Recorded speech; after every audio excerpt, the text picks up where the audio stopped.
مسیح خداوند کے زندہ جلالی ببرکت نام میں آپ سب کو میری طرف سے بہت بہت سلام۔ میرا نام رحیم مسیح ہے اور ایک اہم سوال کی سیریز میں جو ہمارا سوال ہے وہ یہ ہے کہ روزری پڑھنا کیا ہوتا ہے۔ میرے عزیزو، روزری پڑھنے کو انگریزی زبان میں پریئر بیڈز بھی کہا جاتا ہے۔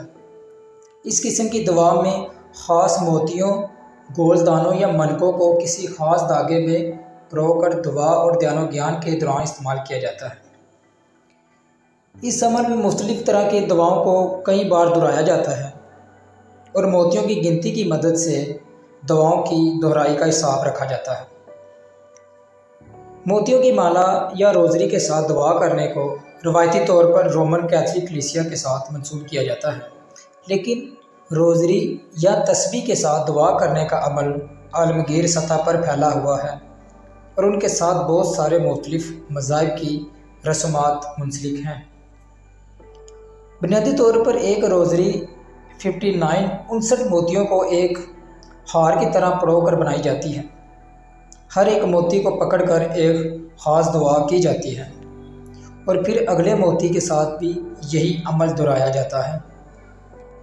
59 موتیوں میں سے 53 پر اسلام مریم کو پڑھا جاتا ہے، باقی 6 موتیوں پر اے ہمارے باپ پڑھا جاتا ہے۔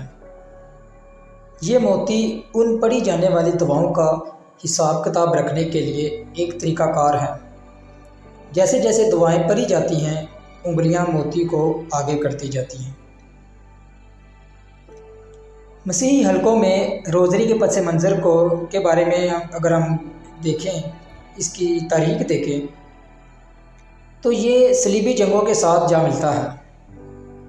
مورخین کہتے ہیں کہ صلیبی جنگوں میں حصہ لینے والے جو سپاہی تھے انہوں نے یہ عمل عربیوں سے سیکھا تھا اور عربیوں نے موتیوں یا منکوں کو دعاؤں کے لیے استعمال کرنے کا عمل انڈیا سے سیکھا تھا۔ حالیہ طور پر کی جانے والی علم آثار قدیمہ کی دریافتوں نے یہ ظاہر کیا ہے کہ قدیم افسس کے لوگ ڈیانا دیوی، جسے ارتمس دیوی بھی کہتے ہیں، جس کا مندر قدیم دنیا کے 7 عجائب میں سے ایک تھا۔ اگر آپ اس کا حوالہ دیکھیں، اعمال 19 باب 24 سے 41 آیت کی پرستش کے لیے اس طرح کی روزریاں تسبیح استعمال کی جاتی تھی۔ یہ جو ارتمس دیوی ہے افسس میں جس کا مندر تھا، تو لوگ وہاں پر بھی جو اس کی پوجا کرتے تھے وہ اسی طرح کی روزری یا تسبیح کو استعمال کرتے تھے۔ موتیوں کی یہ مالا جسے روزری کہا جاتا ہے، اس کا استعمال رومن کیتھولک کلیسیا کے اندر ان 180 دعاؤں کا ریکارڈ رکھنے کے لیے کیا جاتا ہے جو پوری روزری پڑھنے کی صورت میں مکمل ہوتی ہیں۔ ایسی دعاؤں کی مثالیں اے ہمارے باپ، سلام مریم ہیں۔ روزری پڑھنے کی مشق کی بنیاد اس پر ہے کہ وہ شخص جو روزری کو استعمال کر کے ایک ہی دعا کو بار بار دہراتا ہے، وہ خدا کی طرف سے خاص فضل اور معافی حاصل کرتا ہے، جس کی وجہ سے وہ دوزخ کی سزا سے بچ سکے گا۔ یہ کیتھولک کے لوگ ایسی سوچ رکھتے ہیں۔ دعا کے لیے روزری یا موتیوں کی کسی مالا کا استعمال بائبلی تعلیمات کی بنیاد پر نہیں ہے۔ بائبل مقدس میں اس کا کہیں بھی ذکر نہیں ہے۔ ایون کہ یسوع نے خود اپنے دور کے بہت سارے مذہبی رہنماؤں کو اپنی دعاؤں کو بار بار دہرانے کی وجہ سے تنقید کا نشانہ بنایا ہے۔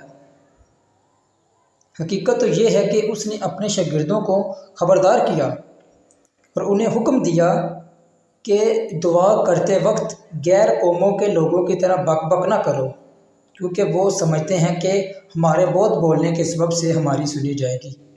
متی 6 باب 7 آیت۔ کبھی بھی غیر شعوری طور پر بغیر سوچے سمجھے دعاؤں کی دہرائی نہیں کی جانی چاہیے، جیسے کہ وہ کوئی آٹومیٹک فرمولے ہوں، جیسے کہ مشین کام کرتی ہے، جو روبوٹس ہوتے ہیں وہ کام کرتے ہیں، ان کے اندر پہلے ہی وہ پروگرامنگ کر دی جاتی ہے، جو ان کو کمانڈز دی جاتی ہے وہ انہوں نے انہی کے مطابق جو ہے نا اس کام کو کرنا ہے اور اسی کام کو دہراتے رہنا ہے۔ بہت سارے لوگ جو آج کل روزری کا استعمال کرتے ہیں وہ یہ دعویٰ کرتے ہیں کہ روزری ان کی توجہ اپنے آپ سے ہٹا کر یسوع پر لگانے میں مدد کرتی ہے۔ لیکن یہاں پر سوال توجہ کا نہیں، بلکہ ایک ہی دعا کو بار بار کسی منتر کی طرح دہرانے کا ہے، جیسے کہ یہ ورد کرتے ہیں، منتر جادو کرتے ہیں۔ دعا مسیحیوں کے لیے ایک بہت ہی حیرت انگیز اور خوبصورت کہنے کے ذریعہ ہے، خوبصورت طریقہ ہے دعا کا، کیونکہ ہمیں اس سارے تخلیق کے خالق کی طرف سے دعوت دی جاتی ہے کہ ہم دلیری کے ساتھ اس کی حضوری میں آئیں۔ دعا تو ایک ایسا پلیٹ فارم ہے جہاں پر ہم خدا سے باتیں کرتے ہیں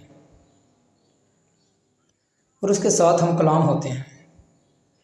دعا وہ ذریعہ ہے جس کے وسیلہ سے ہم اس کی ستائش کرتے ہیں، اسے سجدہ کرتے ہیں، اس کی شکر گزاری کرتے ہیں، خود کو اس کے تابع کرتے ہیں اور اپنی درخواستیں، التجائیں، مناجاتیں اور دوسروں کے لیے شفایت کے لیے ہم جو نا دعا خدا کے حضور ان کی درخواستیں لے کے جاتے ہیں۔ ابھی روزری کے دانوں پر ایک ہی طرح کے الفاظ یا دعاؤں کو بار بار دہرانے سے یہ مقصد کیسے پورا ہوتا ہے کہ اس کو جاننا بے حد مشکل یا ناممکن بات ہے۔ تو میرے عزیزو، امید ہے کہ آپ کو اس سوال کا جواب مل گیا ہوگا کہ روزری پڑھنا مسیحیوں کے لیے کسی طور سے بھی درست نہیں ہے، کیونکہ دعا ایک ایسا پلیٹ فارم ہے، دعا ایک ایسا ہمارا خدا کے ساتھ رابطہ قائم کرتی ہے دعا، اور یہ غیر قومی اس طرح کرتی ہیں، ورد کرتی ہیں، یہ بار بار دانوں کو پکڑ کر جو ہم دعا کرتے ہیں اس کو دہراتے ہیں، یہ غیر قوموں کی باتیں ہیں۔ مسیحیوں کو ایسا نہیں کرنا ہے، بائبل مقدس ہمیں اس کی تعلیم نہیں دیتی ہے۔ خدا ہمیں آج کے اس سوال کے وسیلہ سے بڑی برکت دے۔